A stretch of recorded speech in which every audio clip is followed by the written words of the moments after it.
Our topic this morning is choose a master, then choose a mate. Choose a master, then choose a mate. Whenever you get topics like this, at least for me, I have to go try to learn what things mean. And it seems simple enough, but I actually went to look up the word choose. What does that mean, to choose something? The dictionary says it's a verb.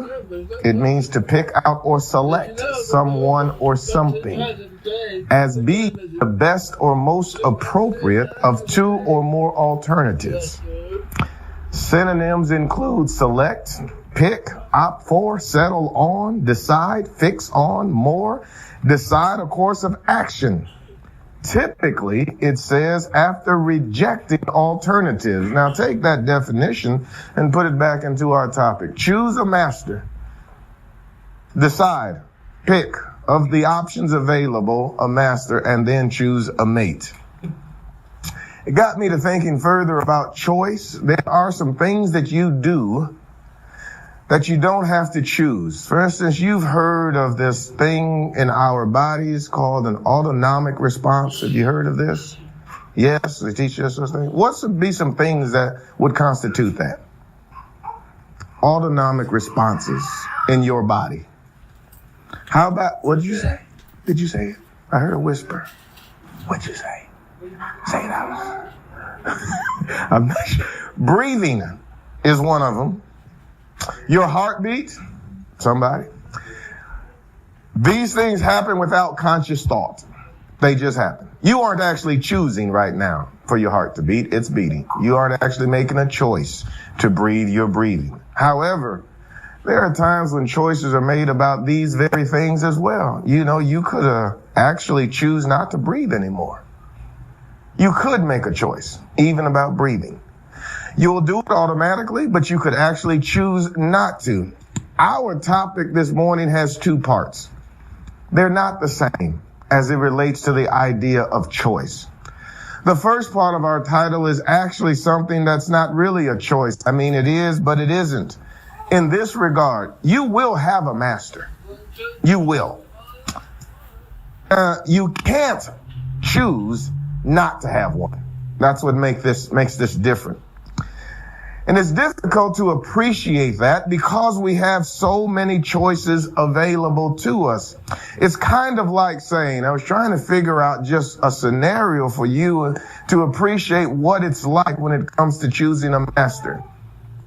If we were going to have ice cream and I said to you, you can have chocolate or vanilla, that gets close to it. Because we only have two options, and of the two, you have to pick one. But it doesn't quite reach it because you could say, well, I don't like chocolate or vanilla, so I'm going to choose not to have ice cream.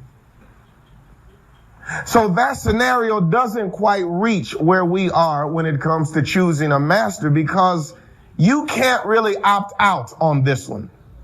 So we need a situation where you must make a choice. You only have two options, and choosing neither is not available to you. Then you can choose a master. When it comes to choosing a master as well, even that is not really descriptive of what's taking place. Thinking of it in terms of affirmation, you really only have one choice.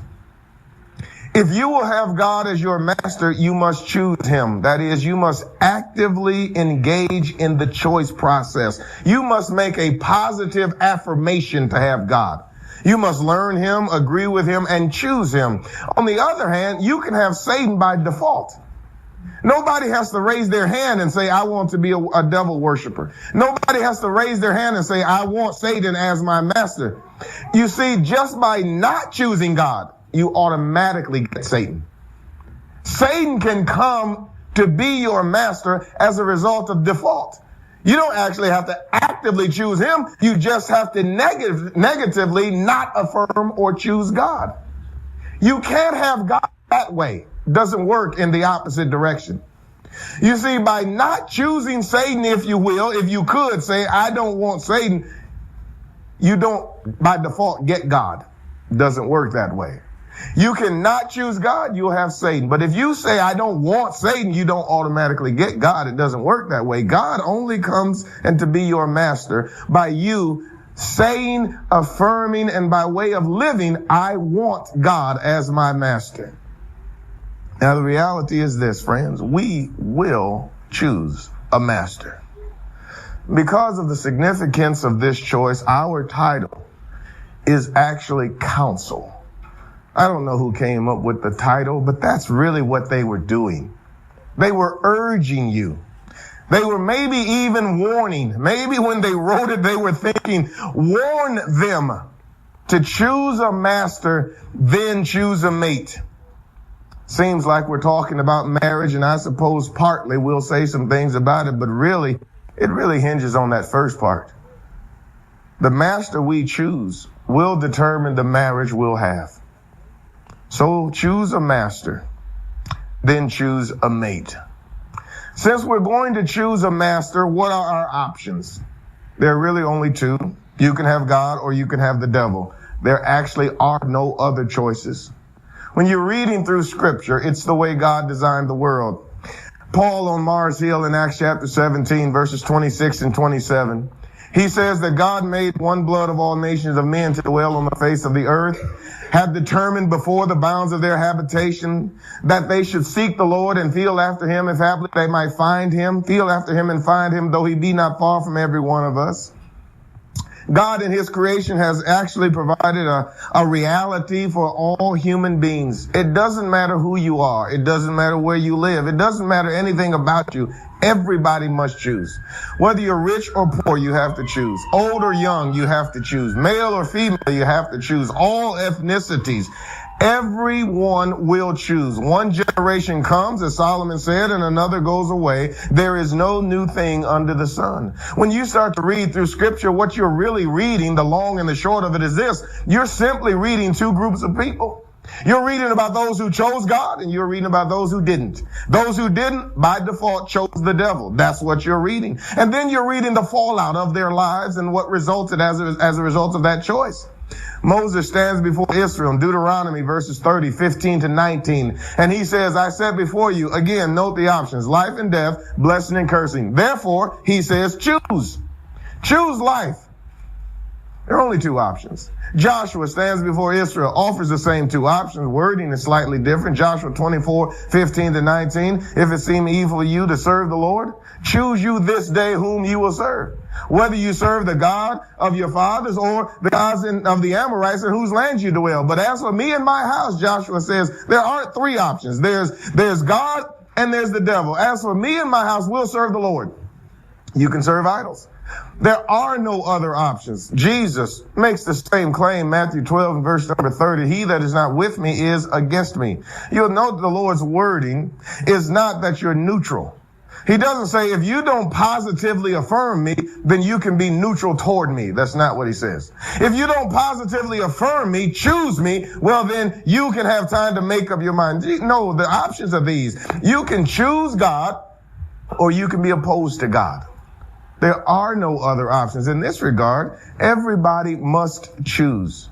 Now, the reality is this. By creating us with the ability to choose, God has provided us a great blessing. Choice is a great blessing. Our ability to choose demonstrates several things. Number one, it demonstrates power. That is, God has empowered you. You are in control of your life. Choose an action. You get to do that. And so God then urges you to control yourself. Control your urges. Control your anger. Control your desires, because you get to choose. In fact, it's one of the reasons God gets to hold us all accountable for our actions, because we get to choose. But then it demonstrates intelligence. We are unlike any other part of God's creation. Human beings are. We can process information. We are not instinctive animals, and so we are able to receive data, sort through it, process it, collate it, and then conclude things based on the evidence we've been presented. To this end, John says, we can know that we know. We can be certain about things. The reason we can do that is because we're intelligent beings, because God made us able to choose.